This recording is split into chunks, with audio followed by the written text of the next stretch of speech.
Opa, bacana, que bom que você chegou aqui, hein? Ney Aranha falando aqui, eu tenho experiências incríveis para passar para você durante esses minutinhos. Como é que começou a Páscoa? Que celebração que é essa? Qual que é a importância da Páscoa para mim e para você? Onde é que surgiu isso tudo? Antes de tudo, eu quero fazer um pedido para você me ajudar aqui no meu canal. Tá? Dá um joinha aí para mim, se inscreva aqui no meu canal, depois que terminar, se você quiser deixar um comentário aí para mim, eu te agradeço, porque aí me ajuda, né, a ter mais pessoas aqui no meu canal. Tá? E toca esse sininho de vaca também que tem aí, porque é através dessa ação que você vai receber outras notificações de vídeos incríveis que eu tenho para compartilhar com você. Mas muito bem, o que é a Páscoa e como que começou toda essa história? É enraizada lá na história do povo hebreu, o povo de Israel, que teve a liberdade, né, concedida por Deus, onde eles eram escravos há mais de 400 anos nas mãos dos egípcios. A Bíblia fala sobre 430 anos. E essa história, ela não é só a celebração da Páscoa, se eu posso dizer só que é algo tão grandioso, né? Você vai entender. Mas é também uma profecia que foi feita de Deus para o povo de Israel, desde Abraão, Isaac, Jacó e por aí vem, até os dias de hoje.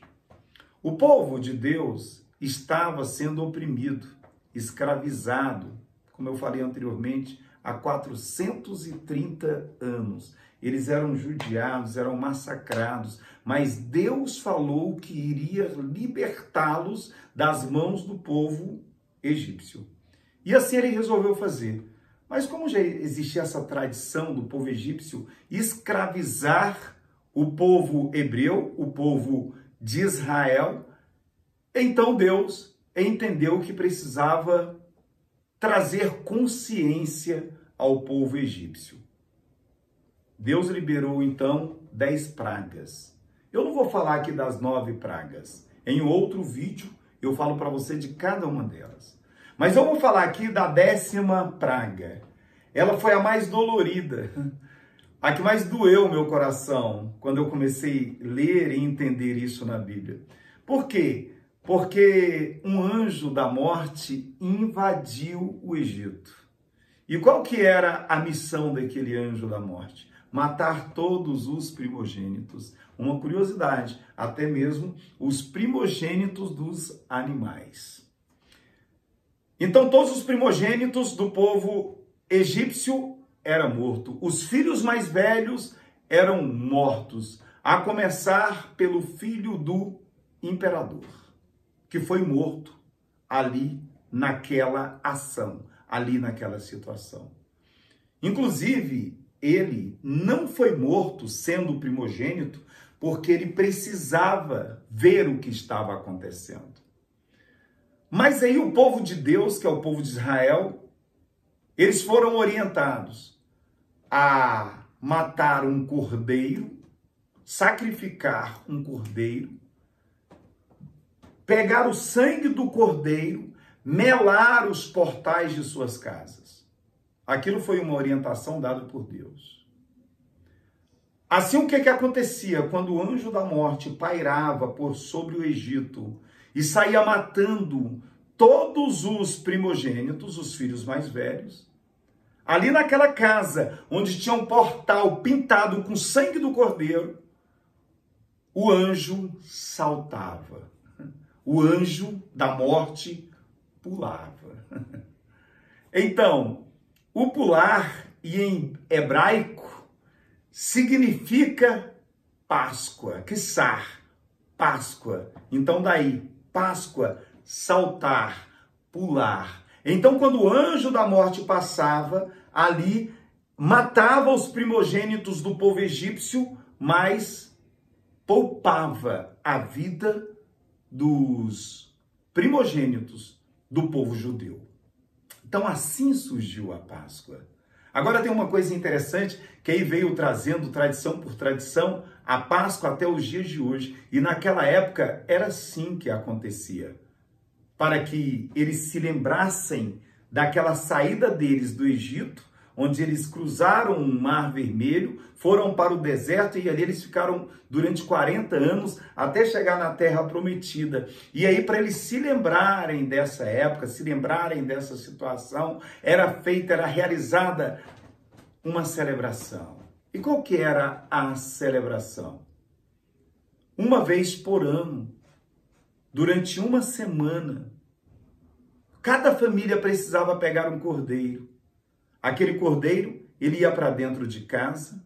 Ali, ele passava a ter uma relação afetiva com a família, com os filhos, com a esposa, com o esposo. Eles passavam a gostar daquele bichinho, aquele bichinho passava a amar cada um deles. E ele se tornava, dentro de uma semana, aquele cordeiro, parte da família. Mas quando chegava na sexta-feira, no findar da tarde, aquele cordeiro era sacrificado. Ele era morto. Isso realmente é muito triste, mas faz parte de uma história, faz parte de uma libertação e faz parte de uma profecia que vocês vão entender melhor agora. Aquela família, então, se alimentava daquele cordeiro. Para que era aquilo? Para que era aquela situação? É para que eles tivessem uma experiência do amor e da dor. Uma experiência de relacionamento afetivo muito grande com algo que eles passavam a gostar muito, mas que eles iriam precisar se desprender daquilo ali.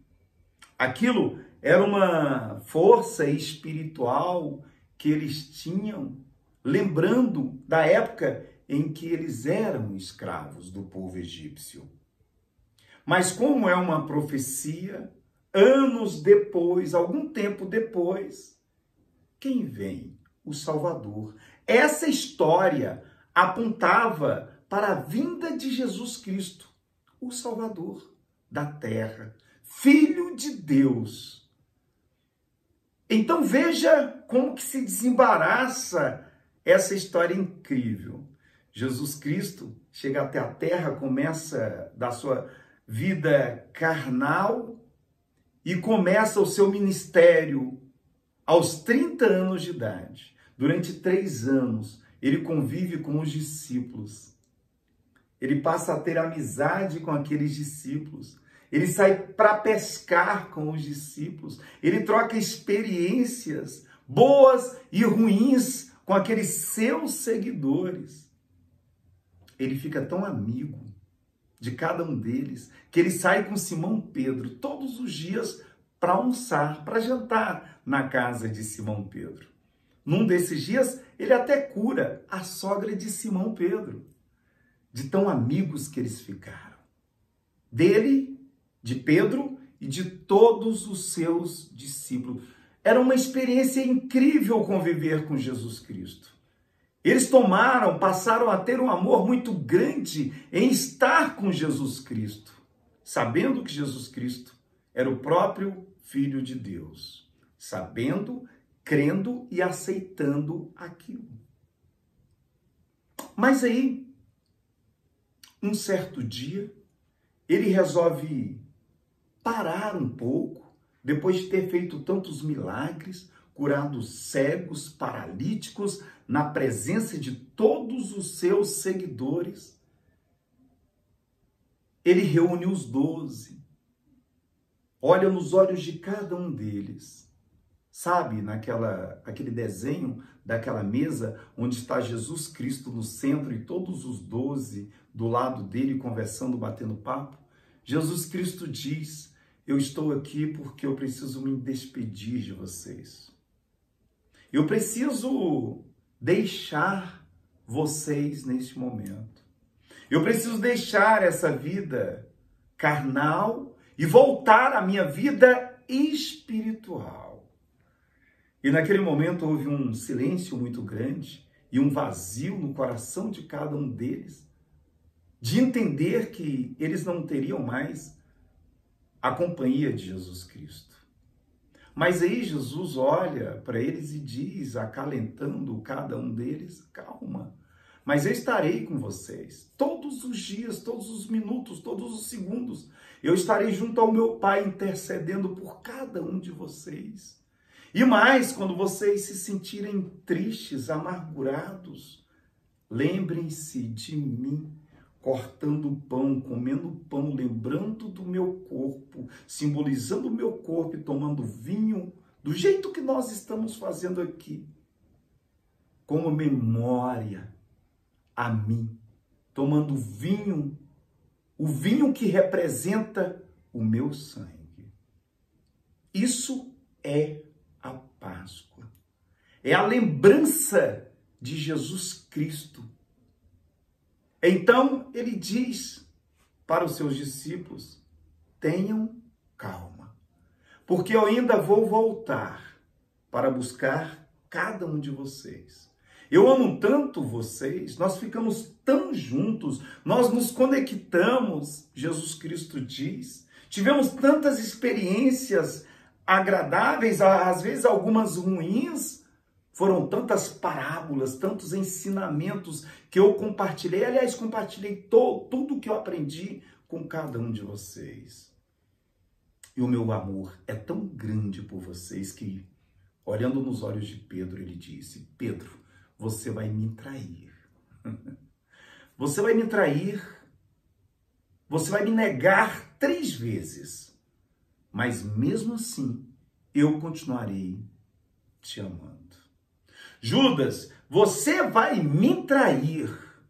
Mas eu não vou ficar bravo com você, não. Eu vou continuar amando você da mesma maneira. Mas eu vou precisar ir.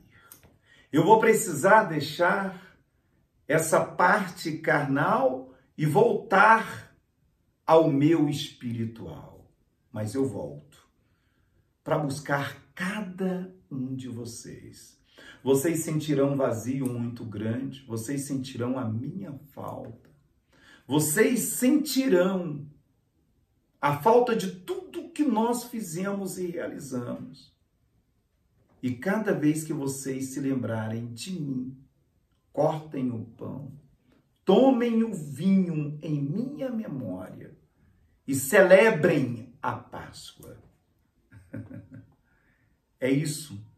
Porque agora vocês são livres. Assim como eu libertei o povo judeu das mãos do povo egípcio. O que significa Egito? Egito significa em hebraico estreito, prisão. Agora vocês são livres, conhecereis a verdade e a verdade vos libertará. Vocês conhecem a verdade. Isso é a Páscoa.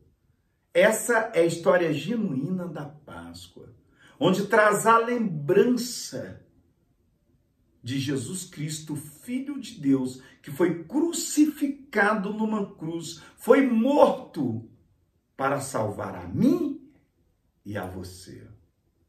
E hoje, essa Páscoa é comemorada com ovos coloridos, não é? E com chocolates.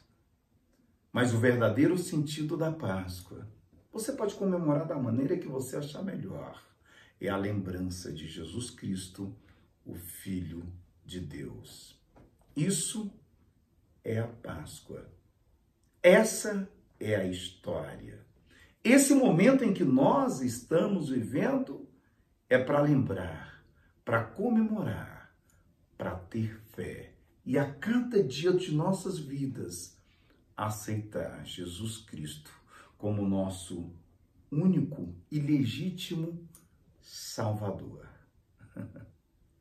Então a Páscoa é o salto do anjo da morte. A Páscoa é o salto do anjo da morte na sua casa. Jesus Cristo, então, sai da vida carnal para a vida espiritual, mostrando para mim e para você que a morte não é o fim. A morte é o começo. E essa vida espiritual é apenas um portal, essa morte é apenas um portal para uma vida espiritual eterna, perfeita e maravilhosa. Passo por aqui para desejar para você e para sua família feliz Páscoa.